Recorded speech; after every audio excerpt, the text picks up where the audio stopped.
Alright guys, welcome back to the PBJP X Shed. It's a big day today, it's a good day today. It's a big event going on. We have none other than Ronnie Coleman coming to grace us with his presence. So as you can see behind me, there's quite the crowd all here to see Ronnie Coleman. So he should be here soon. We have a seminar. It's the only seminar in England for this tour that they're doing currently. They had one stop in Scotland and then multiple stops in Europe. So very fortunate. Jordan managed to arrange with Giles to have Ronnie come visit us. So it's been a great turnout so far. Obviously Ronnie's not here yet. We're just waiting, and let's let this late afternoon evening commence. Should be a good time. Jordan's obviously here. I'm here. We're going to ask him some questions. Yeah. We're actually in matching green today, so we must have got the memo. And then we're going to ask him some stuff, and then we'll take it to the crowd, see what they want to ask. And I'm sure we'll hear many stories today from Ronnie himself. No real layout as such, because to be fair, this is the first event we've ever held here of this magnitude. So I'm really interested just to get it done and see what it's about. And it'll give us an idea of, really cool concepts and things that we can do in the future as well with guests. So, I've got my eyes on a few people maybe later down the line as well. But what an opener, Ronnie Coleman. So, yeah, so we'll see soon. You ready? Always. Should be good, mate. It should be good. How are you? Jordan, So, Ronnie, nice to meet you. hanging in there. How are you doing? Very well. How are you? Good. Charles, Good. good to see you. How are you? Good to see you, mate. Hiya, Jordan. Good to see you. Yeah, good, man. You got the Metroflex shirt on, huh? I have fleet I was just saying just now, this is, yeah, man. Welcome to our, welcome to our gym.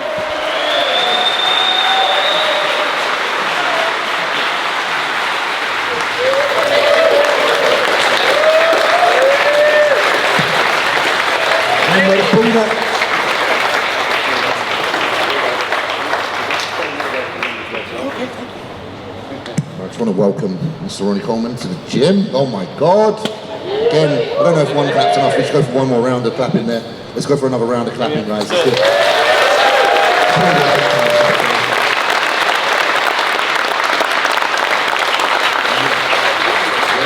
Lovely to see you. We were just saying, I briefly, you won't remember, but I briefly met you at the 2022 Arnold UK in the buffet of all places. So I had to get a picture of you. I was too scared to get the picture. Yannicka dragged me over to you. But it was a great picture. Don't worry, you got the angle of me easily. So yeah, welcome to the gym. This is obviously a massive deal for us. Me and Jordan, huge fans, almost to the point where I'm emotional. Ronnie Coleman. I get emotional, I do. Dude, it's your kind of place. So,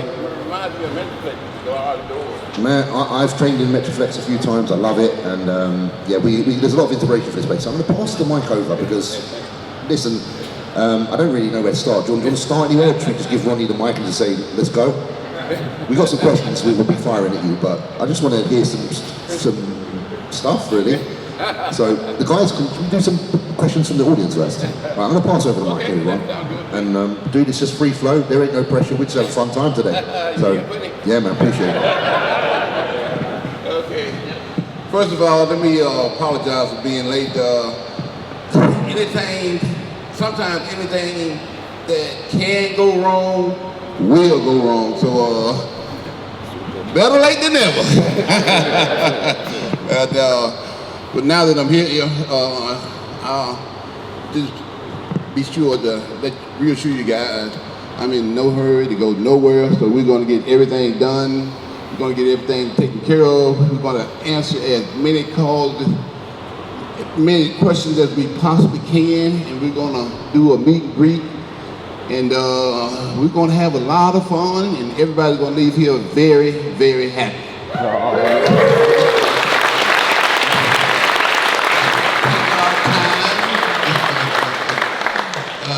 Have some fun, let's do this right, and everybody's here to get some great knowledge, and I'm here to give out as much as I possibly can. Pretty much I'm an open book, so I'm not a hard guy to figure out, and probably one of the simplest guys on the planet. And I can say that I might not look like it, but I'm probably one of the most approachable guys on the planet too.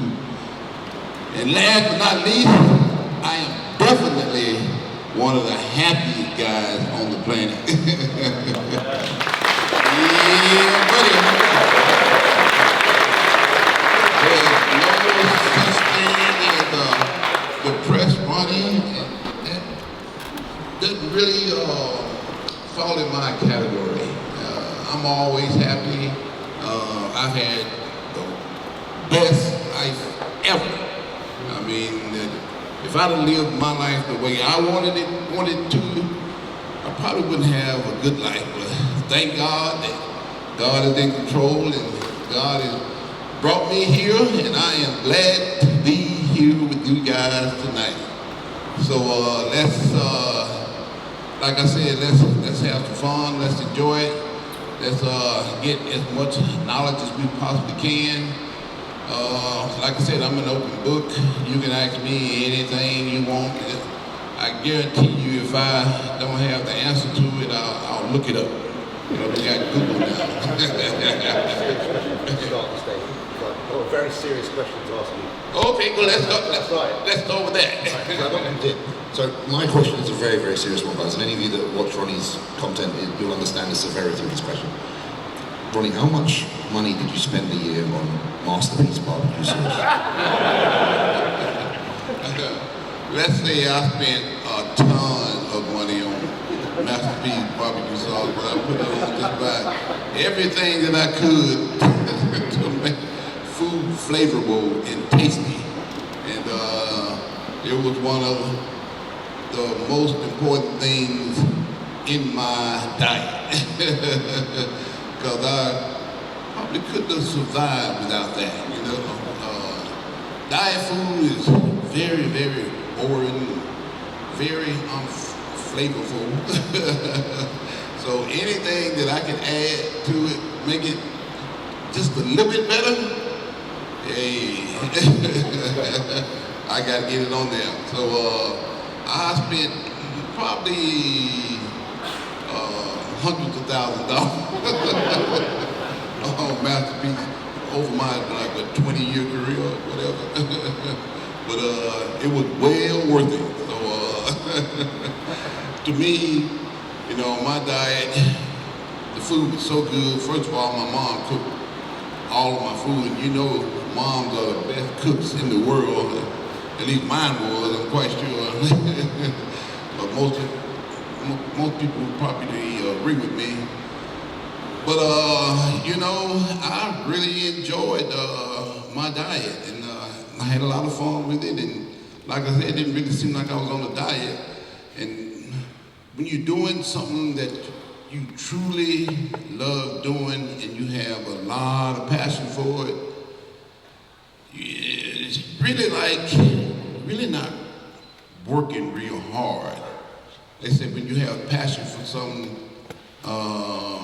it's just like you look forward to doing it each and every single day. So when I got up every morning, I look forward to going to the gym. I look forward to dieting. I look forward to working out. I look forward to, actually, a lot of people probably not gonna believe this, but I did look forward to going to work every day. I worked 15 years for the police department, and you know, I didn't really need that job, you know, because they only paid me about 45, 50K a year when I'm making millions doing bodybuilding, so it was kind of like a hobby. That was another thing, you know, they say, you know, you find passion in something, you never really work a day in your life. And they're just saying that, you know, actually, you know, I would work that job for free. They didn't even have to pay me. So when I was forced into retirement, about, you know, 14 years into it, I worked the last 2 years there for free. I was a reserve officer. As a reserve officer, you are required to work about 40 hours a month, and you don't get paid. You just do it because you are trying to give back in a way. So I backed up the words of, yeah, I love this job so much, I would do it for free. You don't even have to pay me. I love that. So for about 2 years there, you know, I did work it for free until it got to the point where, you know, demands on my schedule wouldn't let me even do that anymore. So make this world a better place for each and every single one of us. He gives us all a calling, gives us all a career, and like I said, we all have a purpose in life. It's up to us to go out and figure what that is. Now me, it took me a real long time to figure out what mine was, because when I was in like elementary, junior high, and high school, you know, I got into football. I'm not talking about the soccer football, I'm talking about the American football, the most popular sport in America today. So I thought, you know, that sounds like a good career, you know. I'm pretty good at this sport, and I enjoy it, and I love it. So, you know, my goal was always to be a professional football player. Well, like I said, that was my goal and not God's goal for me. And as soon as I graduated, and I had been talking to some scouts about getting drafted after my senior year in college, and somewhere along the way I ended up getting injured real bad. I hurt my back on a tackle or something, then I hurt my neck, and I hurt my shoulder, and I hurt quite a few things to the point where I didn't get drafted. I didn't even get a workout. But I did have a college degree. I got my degree in accounting, and the guy who I roomed with was also a guy that I grew up with, and he had a job in Dallas, Texas.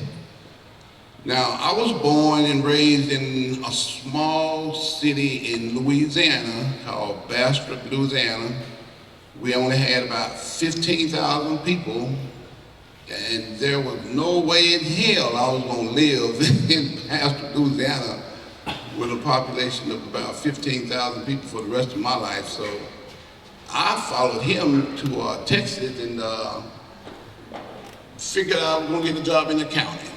And little did I know, I intimidated probably quite a few guys when I walked in for the interview, you know. This big guy, big black guy at that, in this suit that I was stretched and out to the point of you knew that there was some muscle under there and not a lot of fat. And I went on a lot of interviews because my GPA was pretty high. I graduated with honors at the top of my class. But nobody never gave me a chance. So it came to the point where, you know, I just bought this car and I had a car note that was coming up due in about a month. So I'm like, oh man, I just bought a new car. They gave me 3 months to pay my first car note after I bought the car. That's how, you know, I guess that's how much confidence they had in you. Since you had a college degree, you had to have a college degree in order to buy the car. So I'm like, oh man, I gotta take the first thing that come along now. And the first thing that come along was a job working at Domino's Pizza.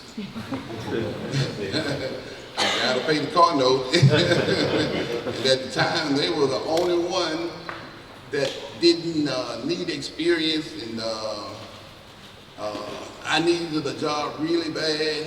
And like I said, I had to pay this car note. So I took that job, and I worked it for a year, and then the whole time I'm working this job at Domino's, I'm still looking for a job in accounting.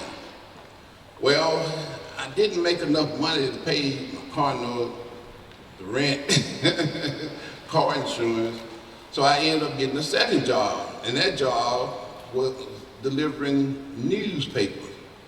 So here I am with a college degree, graduated at the top of my class, and I'm working a job, you know, that a 15-year-old is supposed to be working, delivering pizzas and newspapers. The only people, when I got the classified ads, that were hiring that you didn't have to have experience was the police department.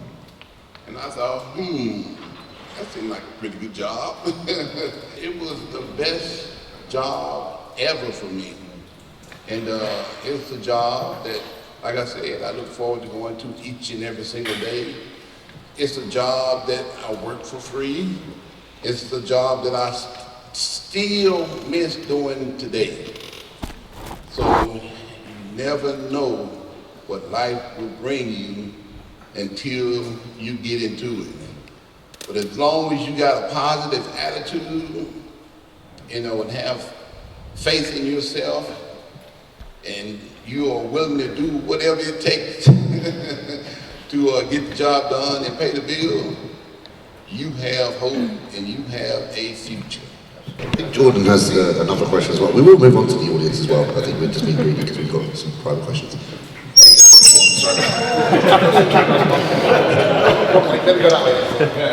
So was there a turning point where you realised that this was really on for you? And can you particularly remember a moment in time where you thought, I can really beat everyone at this? And then if that did happen, did your kind of intensity towards your training then change? Or was that love for training always there, and then you kind of stumbled into realising that you were better than everyone else? I'm interested to know kind of what came first. I can remember doing the 96, 97, and 98 Olympia. My first Olympia was in 1992. It was in Helsinki, Finland, on an ice rink. So you can imagine how cold it was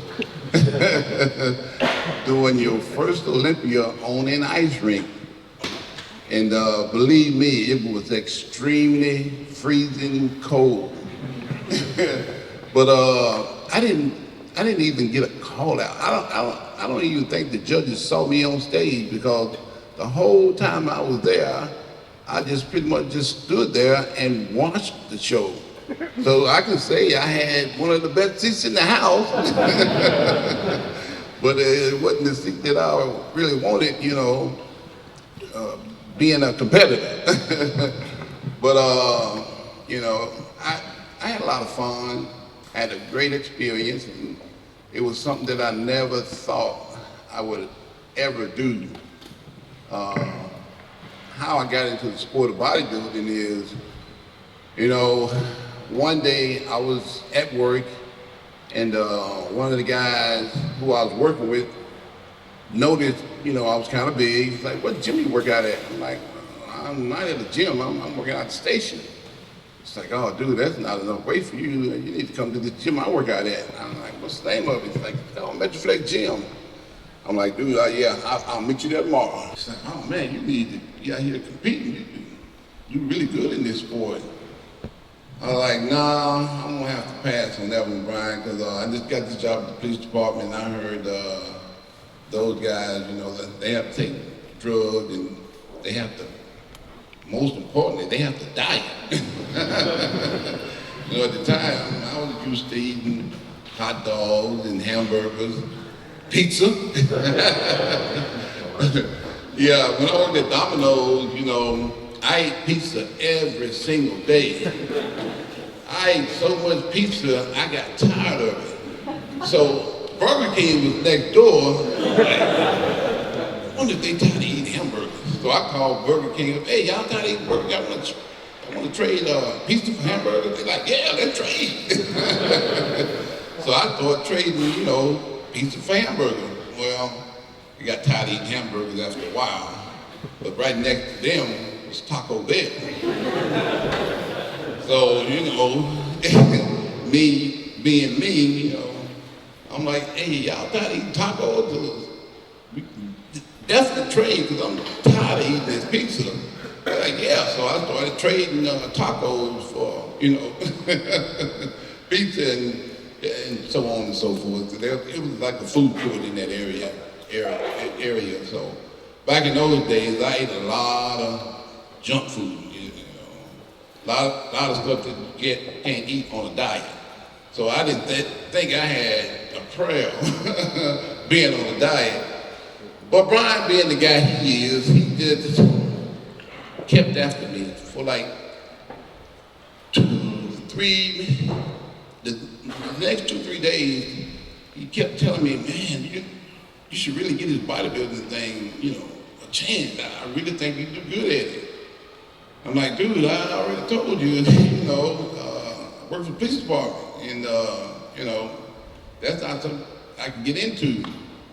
And he was just being persistent. He wasn't giving up. He said, I tell you what, I give you a free membership to the gym if you compete in this show coming up in 3 months.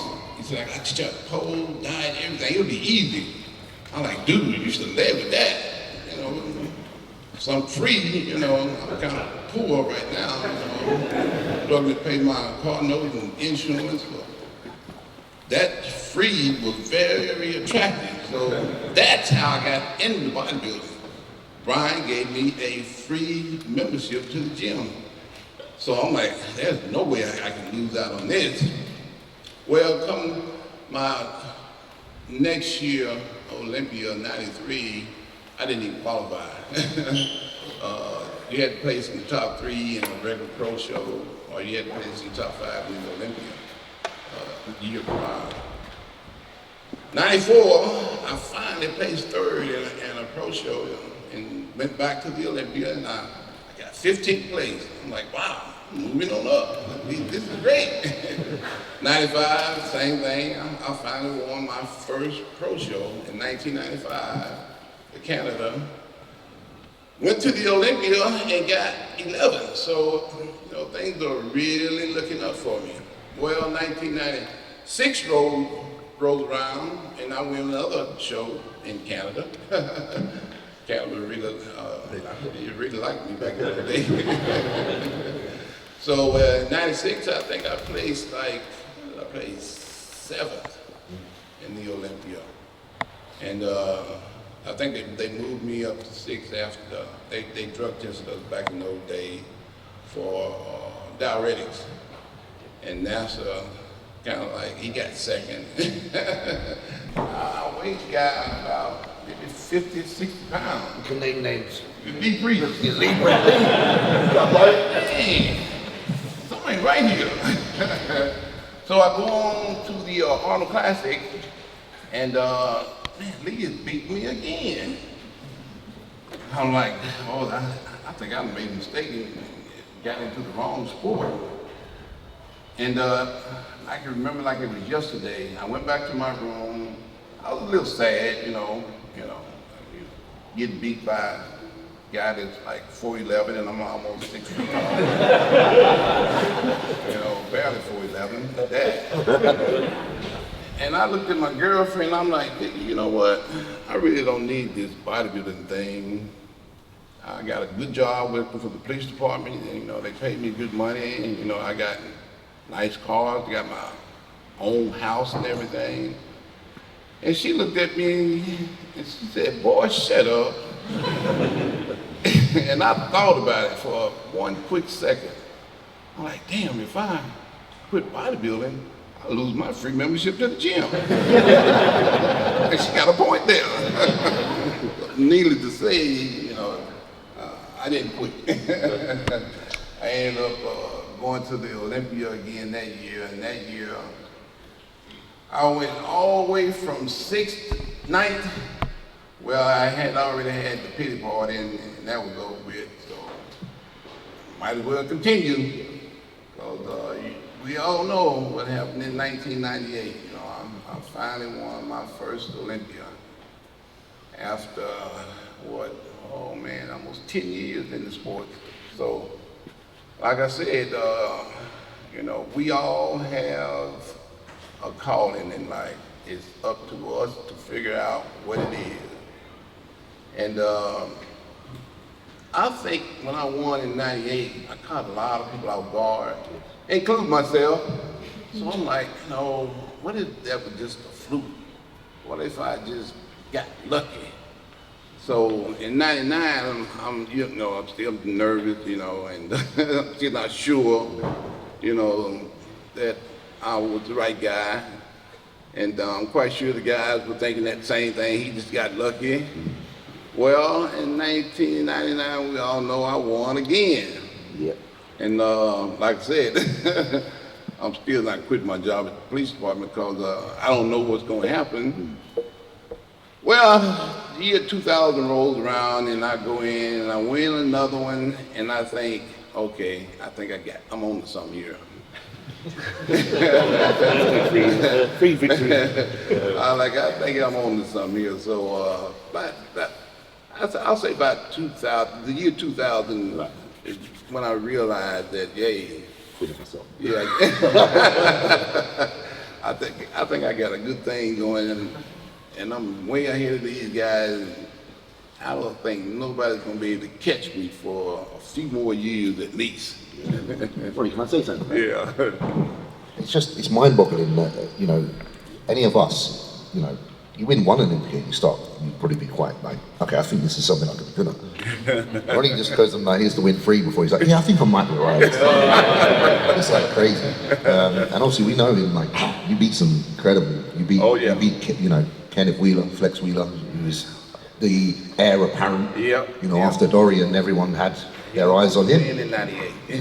Yeah, Flex was supposed to win in '98. Matter of fact, he had already signed a contract to guest pose after that show as the Mr. Olympia. So it was pretty much a done deal. And Flex even told me himself, he's like, man, you know what, I think I made a mistake. He's like, after every workout, I would go to the strip club because everybody told me I was gonna win and I took it for granted.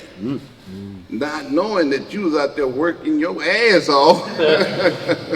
Not going to no strip clubs, not going to no parties, just going to work and going to the gym focused.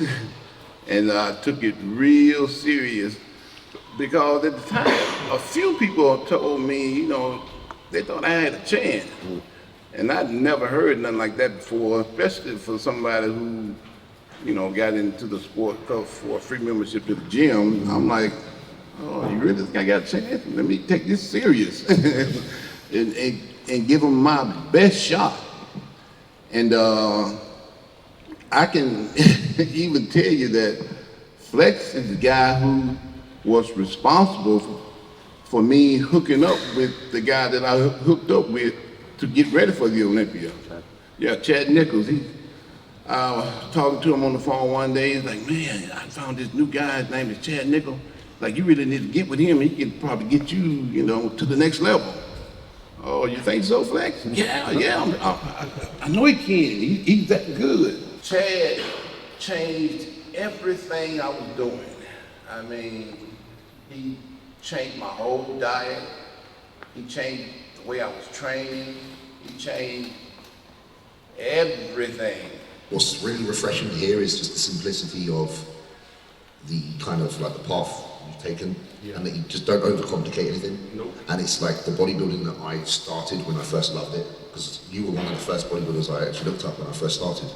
And this is what we used to do, and this is what used to work. And somewhere down the line, and I'm not going to go into it now, we'll do this another time, but everything got so overcomplicated. And here Ronnie is, 8 times Mr. Olympia. Everything's very freaking simple. You're not eating enough, okay, then you eat more. Oh, it's hard to eat. Stop being a bitch, eat more. So just think, I'm just saying, guys, there's a lot of value in this conversation we're having right now, and it's very, very refreshing to hear, so thank you, and let's resume. Yeah, on top of that, I only took in 125 grams of carbohydrates. That's a good diet. That's 2 meals. He's like, dude, that's not enough. I'm like, dude, I work a full-time job. When can I get in another meal. He's like, well, how many hours you sleep a day? I'm like, about 5 or 6. He's like, here's what you need to do. He's like, you need to wake up in the middle of the night while you're sleeping and eat another meal and go back to bed. I laughed at me like, oh, he's like, no, I'm serious. You need to eat more food.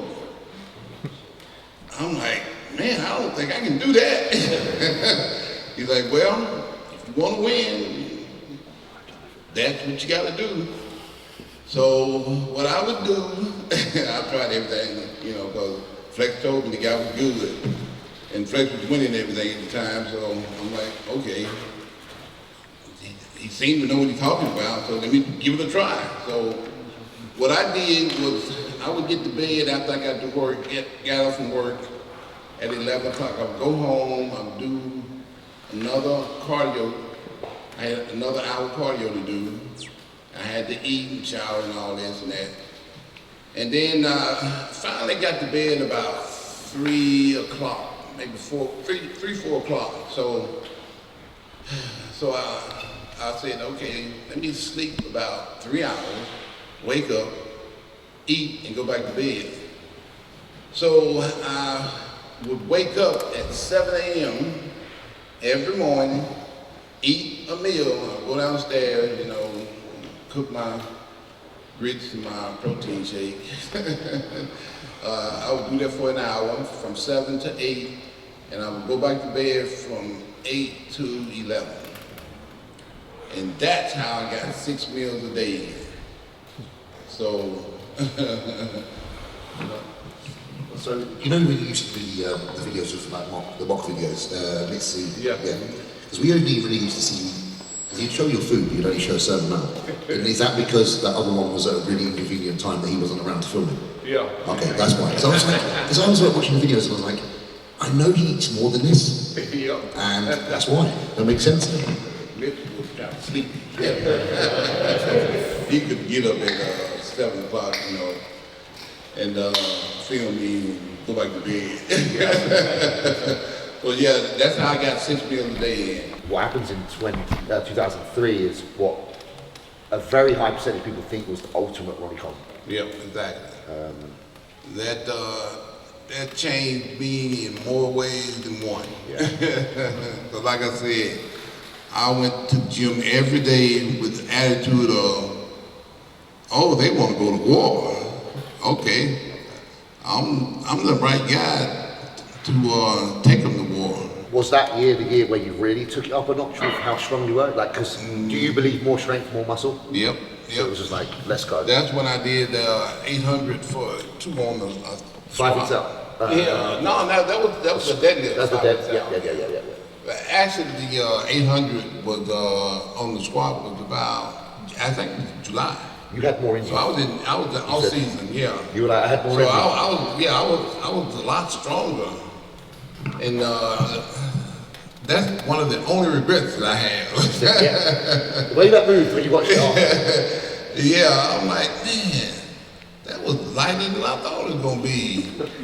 I gotta make up for that, so I went to the leg press, and I put all the weight that we could find in the gym that machine would hold, and we got our calculator out, and we added it up, and it came to 2,300 pounds. 2,300 pounds on the leg press. And I did 9 reps. Yep. You just kept going. You still had the squat suit that you wore when you did a heavy squat? Yeah, I got it, yeah. Prize possession. You got it. I've seen some amazing lifts in it. Yep. So yeah, guys, I assume that's what we've got time for. So we're going to move on to however you want to. Giles is the boss of this part because this is Giles' forte. Everybody, if you haven't met Giles before, this is Giles. He's been very, very great, very awesome with helping. Tour organizer. Yeah, he's done everything. So again, clap to Giles as well. All right, guys, that wraps up the Q&A portion of this today with Ronnie Coleman. Now we're moving on to the meet and greet, so people are going to be able to take pictures and whatnot, sign stuff, basically handshake, basically get a little bit more of an intimate experience. Went really well. I had a great time. Already had some feedback from people saying that was fantastic. I thought it was fantastic. For me personally, being able to ask one of my heroes questions means a lot. I think you'll see when you look at this kind of footage how into it I was. So yeah, guys, lots of wisdom here. I say this and I want you to really focus on this. There's a real simplicity behind these answers, and the reason being is because a lot of stuff is simple. So do listen, rewind if you have to, listen to some of the questions on the video and absorb. Because like I say, not often you get to sit and listen to Ronnie Coleman explain how to do bodybuilding and stuff involved in bodybuilding, lifestyle, focus, you know, mentality, mindset. It's all fantastic wisdom for you to listen to and share. So enjoy. We're going to do this bit and we're going to have some fun. Let's see what weird things people want signed. So we got this for the gym. Oh, nice. Do you want to sign it for us, please? Yeah. That's awesome. Man, that is huge. I know that guy. And we're going to frame it.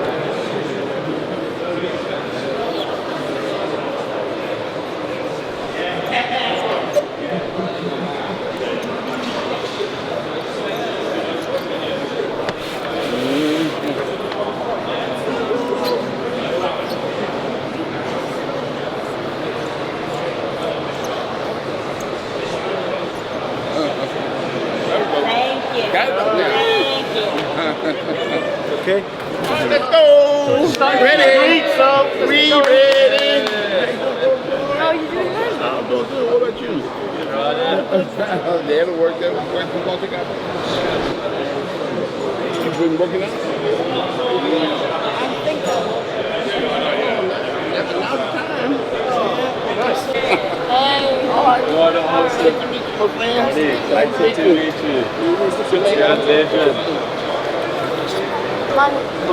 Yeah, buddy.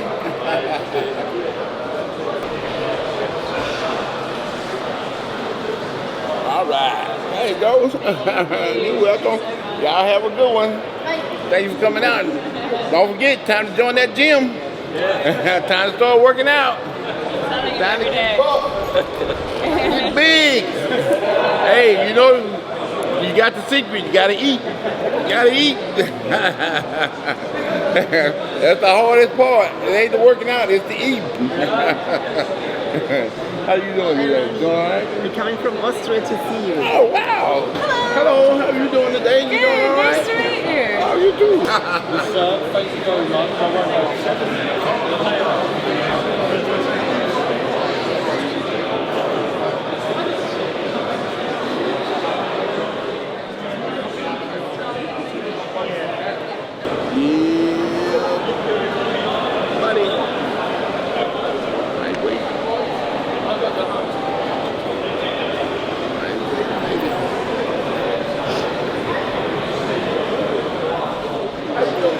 You taking it, yeah?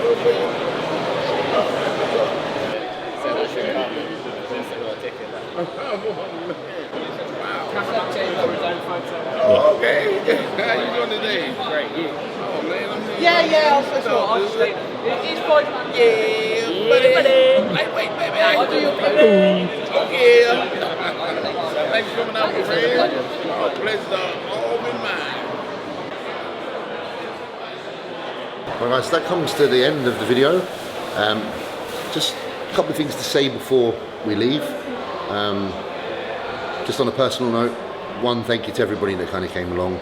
Thank you to everyone that supports this gym. Thank you to the members. Whether you were here tonight or not, thank you to people coming on day passes. Basically, thank you if you've ever been in here and contributed to this gym. Trying to create something here that is a representation of myself and Jordan and our personal morals, and give a physical manifestation of everything we're about for people to enjoy and love, and to create a community where everybody supports each other and elevates together. It's really important. I know it's really easily said, like, oh, I'm trying to create somewhere for some people to do well and all that, but it's quite deep for us. Like, I really genuinely care about this place a lot, as you would have seen from said footage. So again, just a massive thank you from me. We haven't even been open a year yet and we're already having great events like this, so God bless you all. Thanks again, and yeah man, just stay positive. you'll get a lot of gems from this video. One thing Ronnie kind of said is about, you know, in every situation you can be positive. So take that, use that, stay as happy as you can be, and be around good people, build a good community, and that's really what matters. So yeah, God bless everybody. Thank you so much. And from me to you, we'll catch you on the next one.